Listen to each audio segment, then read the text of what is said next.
Alright, bearing removal for this Town and Country. Uh, you're going to use a 13/16 socket for the bolts, for the nuts. Then you're going to use a 32 mil for this axle nut.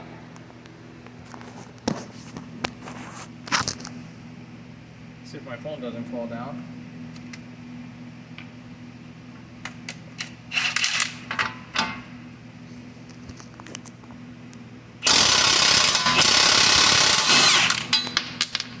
There we go. Out. 32 mil.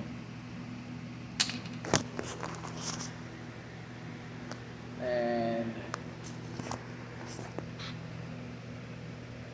kind of a weird situation here.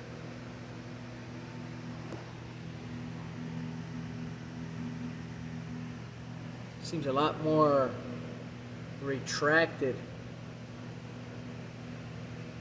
than what I would expect out of an axle. Doesn't look normal. But I'm just gonna pop this guy out. I don't know why it looks all blurry like that.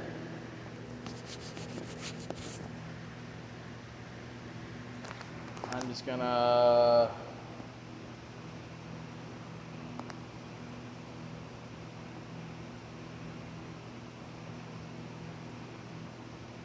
wow, there we go. So yeah, you can see there that it's not that fully flush forward. Weird. But it's the way it is. So yeah, now I'm just gonna tap this thing in the front with a big bolt. That bolt I sort of grinded off the tip to make it sharp so it can go inside this hole and pound that thing back. Then I'm going to remove the caliper bracket bolts in the back. Then I got 4 bolts here. 1, 2.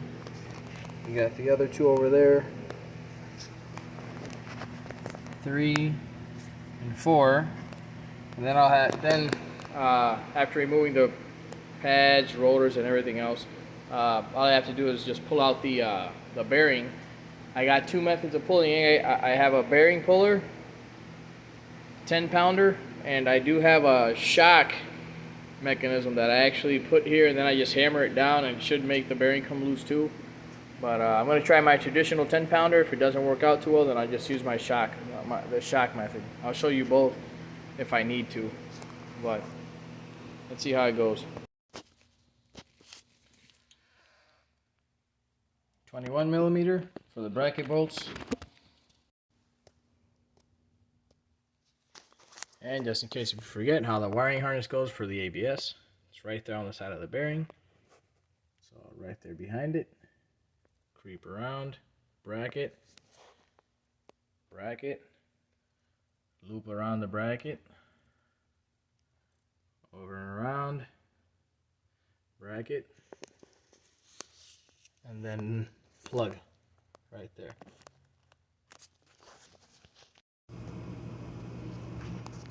Alright, you can see what I got right here.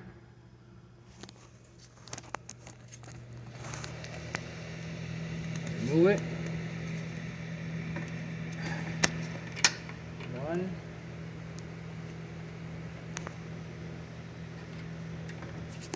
2, and then undo that red clip back.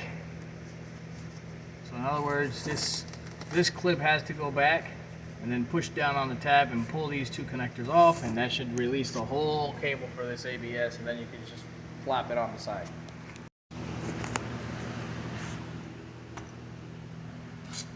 Alright, so you got everything assorted to one side, all tools to the right, all tools to your left or whatever, to your comfort zone. Then 15 millimeter on these bolts right here.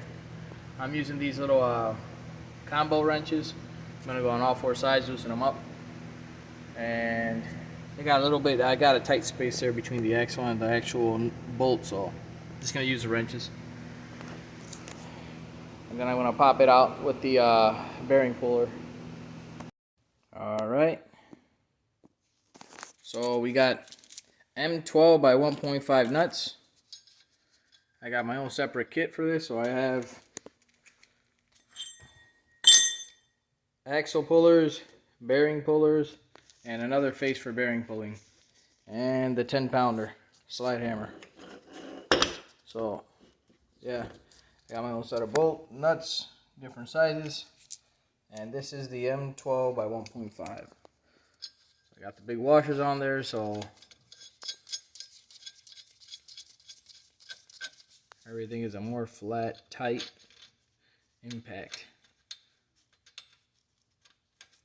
So yeah, I'll let you know when it's part of the bearing slide pulling event. So I'm just going to tighten this up, and then I'll be putting this thread in this center shaft in this thread, the bolt in the threaded hole, so I can pull the bearing out. Alright, so I got the sled hammer put in.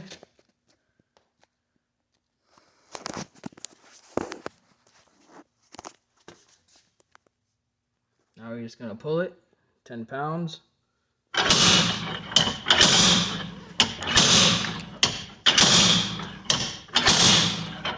gonna have to do this two-handed, I can't do it one.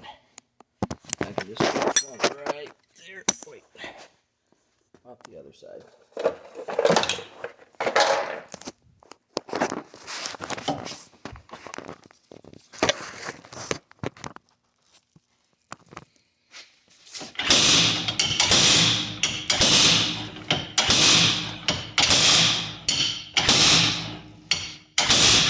It's coming out.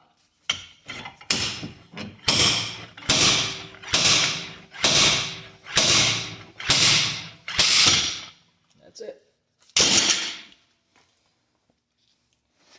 So this is basically what I'm stuck with. I don't know what the heck this thing is. I hope it's part of the bearing. Or it just might be a shim for the bearing. I don't know. I only saw this once in my bearing pulling experience on a Kia Sportage. I think it was 2012-ish.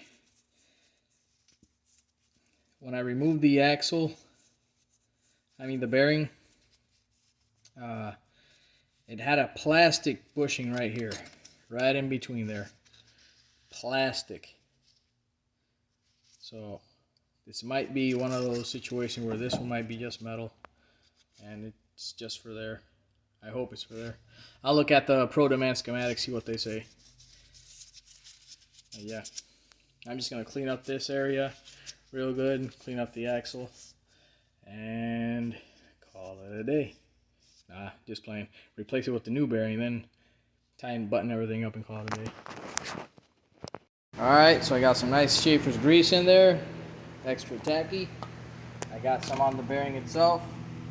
I got some on the bearing seat. I got some, really should use anti-seize, but I'm using this ceramic extreme brake parts lubricant. See if that works better on the spleens. Just something to try different. I'm going to reinstall.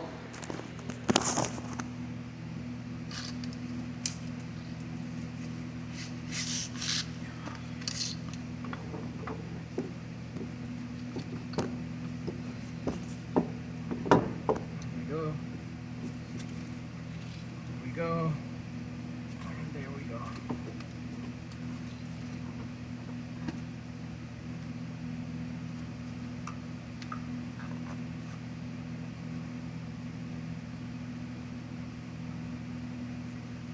Just gonna get the bolt started through the back.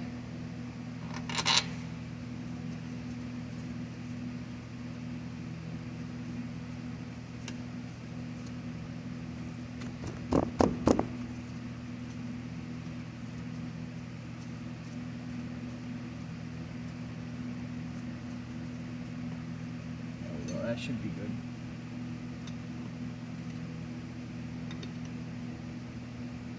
Oh. There we go. Yep, that's perfect. Yep, that's perfect. Now I'm just going to go ahead and get another bolt in.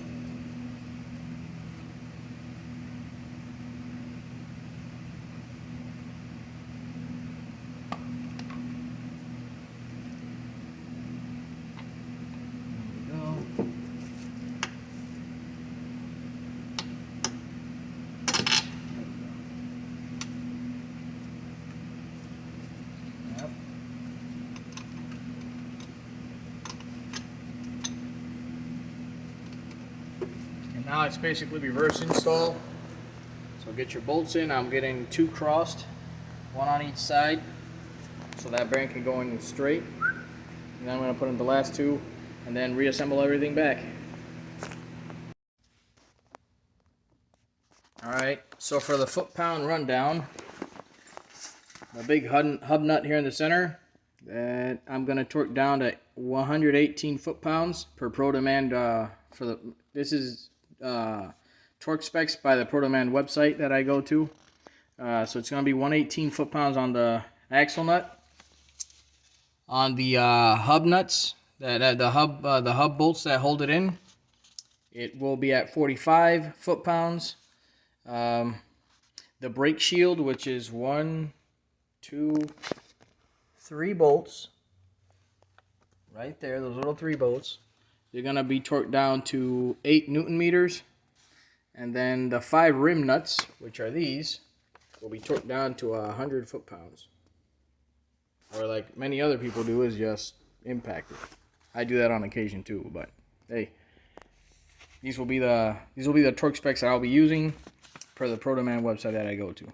So, all right, and just a reminder, I will be torquing down these caliper bracket bolts at 125 foot-pounds, and that should then put the tire back at 100 foot-pounds on the nuts. Alrighty, so it's at 125. So I can't show you right now. Well, I can. It's at 125 right now.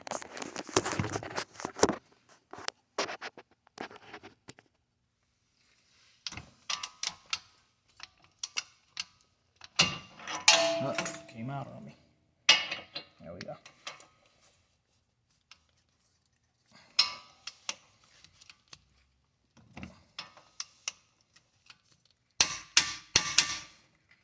Yep, that should be 125. Yep. That's it.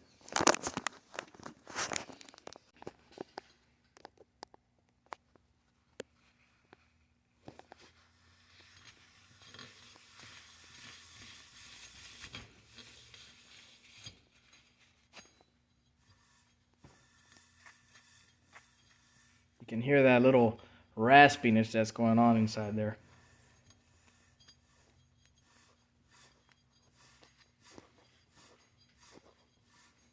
There's your rumble.